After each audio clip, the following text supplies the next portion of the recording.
Muslim ಸಮುದಾಯದ ವಿರುದ್ಧ ಅವಹೇಳನಕಾರಿ ಹೇಳಿಕೆ ನೀಡಿದ ಆರೋಪ ವೈದ್ಯರ ಮೇಲೆ ಹಲ್ಲೆ.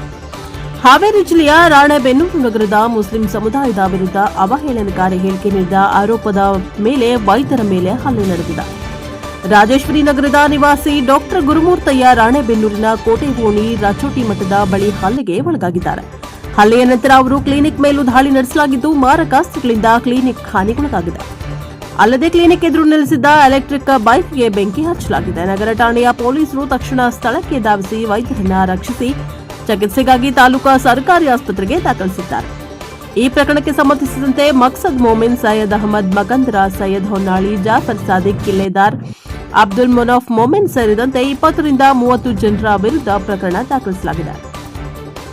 ಈ ಪ್ರಕರಣದ ಸಂಬಂಧ ದೂರು ಹಾಗೂ ಪ್ರತಿದೂರು ಎರಡನ್ನ ರಾಣೆಬೆನ್ನೂರು ನಗರ ಪೊಲೀಸ್ ಠಾಣೆಯಲ್ಲಿ ದಾಖಲಿಸಲಾಗಿದೆ. ಘಟನೆ ಬಳಿಕ ನಗರದಲ್ಲಿ ಕಟ್ಟುನಿಟ್ಟಿನ ಭದ್ರತೆಯನ್ನು ಒದಗಿಸಲಾಗಿದೆ. News bureau, Haveri.